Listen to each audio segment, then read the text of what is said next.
Our first comedian of the night is an incredibly well-rounded individual. They're smart, they're funny, and they have a really warm energy to them. And they also smile a lot. But they also smile when they're afraid, so either they're going to be really excited to see you all here, or terrified that you're going to scare them. So please give it up for Natalie Torres.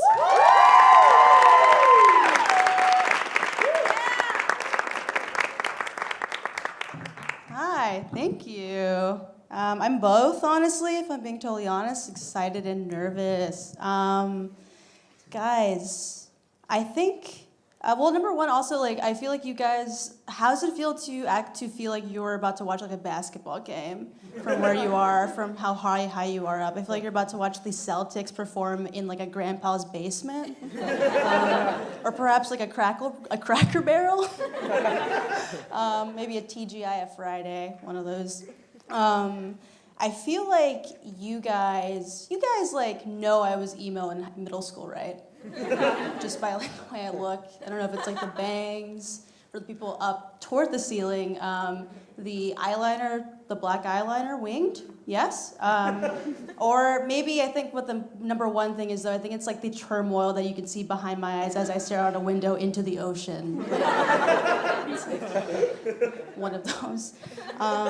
Other things about my appearance, I feel like I'm Mexican, but I have an ethnically ambiguous kind of look going on. You don't have to break away, that's just facts. I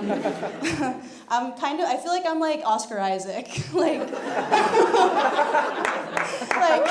Guatemalan actor Oscar Isaac played Llewyn Davis in Inside Llewyn Davis. I don't know if you guys remember that movie. And I feel similarly, if you just color correct me, I can play Italian in the 60s. So, yeah. I also know that I'm ethnically ambiguous by my interactions with everyday life. For example, I was taking a Lyft recently. If you guys know what a Lyft is, clap if you know what Lyft is. Yes. I don't know. Some people are I only use Uber. I don't know. Just want to make sure. I was taking a Lyft. I slid my little butt right into that Lyft. And the first thing that the Lyft driver asked me is not do you want a water? Or are you Natalie? It was, are you from China? That's what he asked me. By the way, he wasn't a surfer, but that's how dumb the question was. It's cool. My immediate response was hard no, and then I looked at my phone because I didn't want to have that conversation. But I think he saw that, me looking away and not having the conversation with him, as an invitation to ask me more cues or questions. So he asked me, his next question wasn't so much a question as it was a word with a question mark on it, because it was Japan.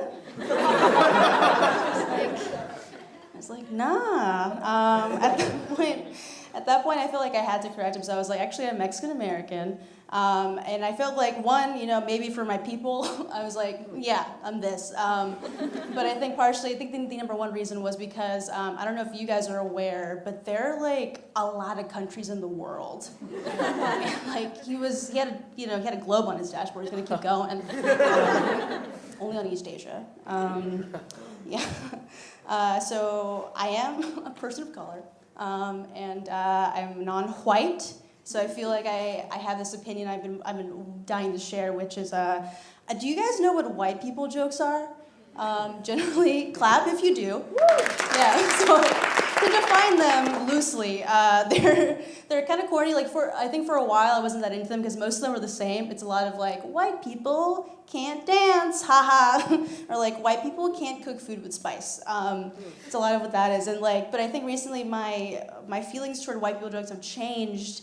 Because I don't know if you guys have been on Twitter recently or perhaps seen a BuzzFeed headline, but a lot white people now have co-opted the white person joke. And if you're kind of confused, you're wait. POC have copyrighted the white person joke. Why would we need to take it back? I'll tell you why. Well, I'm seeing on Twitter these Molly Ringwalds, or white people, as I call them. They're making tweets I was on the T today and a white girl tried to dab. Haha, white people suck. Hashtag I'm woke. Like that's what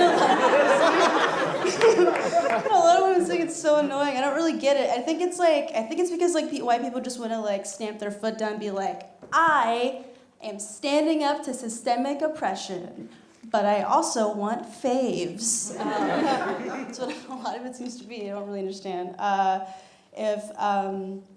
think something that I feel like really positive right now is that I'm feeling very excited to be here, number one. I'm also feeling excited because we're coming up on the 3-year anniversary of the first time I got an STD test.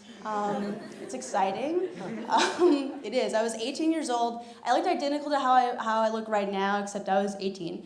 And I had been in a relationship for about a week, but I was like, I gotta get this checked. I had sex like twice, but I was like, well, we'll make sure everything's fine. I walk in, and the doctor, my gynecologist, sits me down and she asked me, obviously, number one, are you sexually active? And I'm like, yes, hard check, doctor. I've had sex now.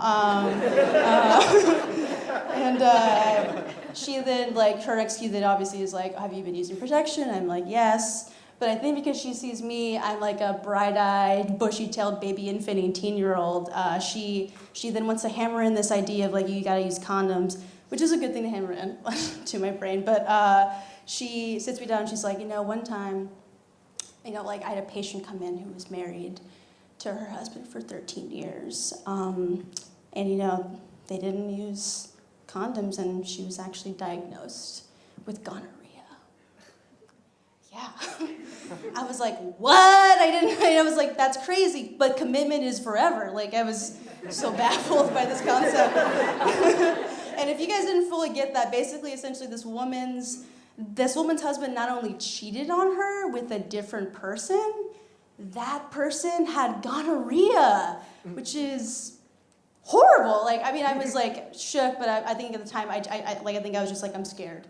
Because I didn't have any other words for it. And so I went back home. I'm now in bed with my boyfriend of 2 weeks now, and we're watching Seinfeld, like, typical post-STD test thing to do. And I was still kind of angry and like waiting for this phone call that I may or may not have an STD test, and I pause it, and I'm just like, I tell him, if I get a phone call today, I'll know that you cheated on me. Bitch, like, fuck you. I was just listening. Luckily, I never got that phone call, and he didn't break up with me for that outrageous behavior. And flash forward 3 years later, we're still together. Woo! At the time. And that's kind of a big information for you to know. We're together. We're doing like a long distance thing. I'm in Boston. He's in Austin. We had a lot of fun telling people that fact. And like I think because we know that we're probably gonna break up soon, we're like, let's do an open relationship. We're like, maybe that'll save it. We'll try it. Well, fuck. And then, so we decided to do this thing that's it's even like a weirder tweak to the typical open thing where we're like, oh, like we'll be single as long as we're not in the same city. If that's confusing for you, it was also confusing for me at the time.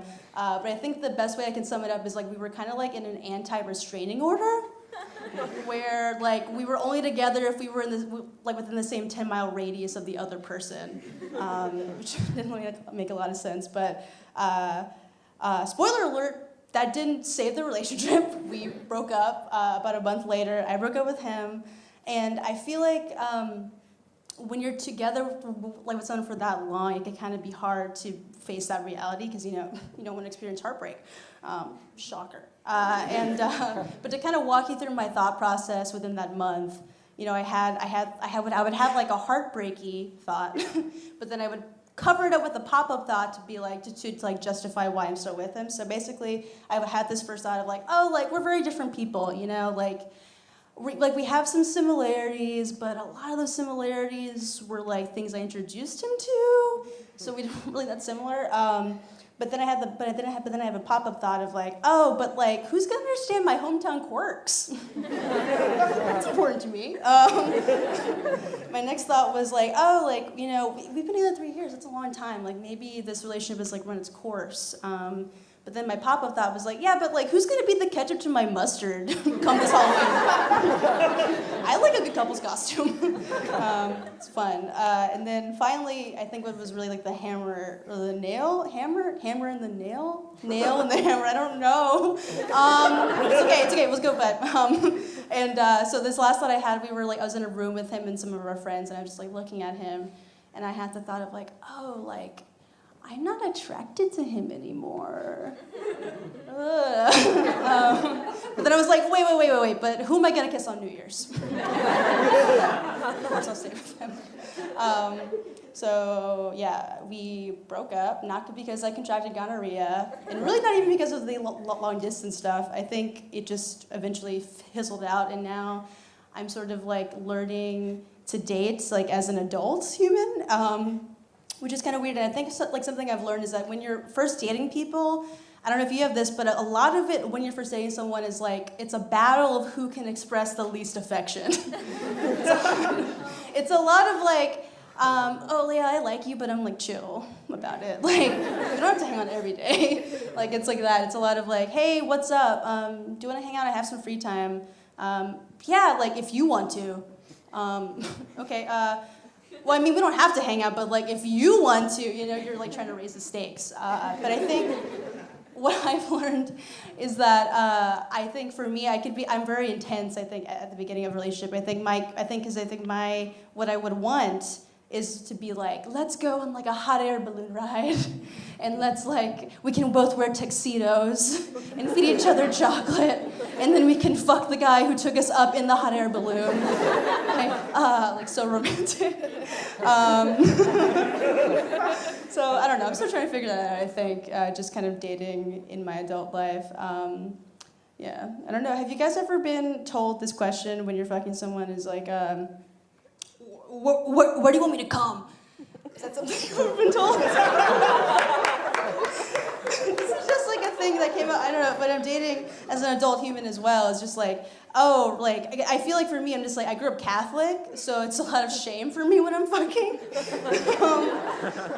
And yeah, I think so for me, whenever I'm asked that question in the middle of it, I'm just like, the corner of the room. The Boston Aquarium? I don't know where you want me to go. I get scared. It's my time, guys. Ending on calming. It's good.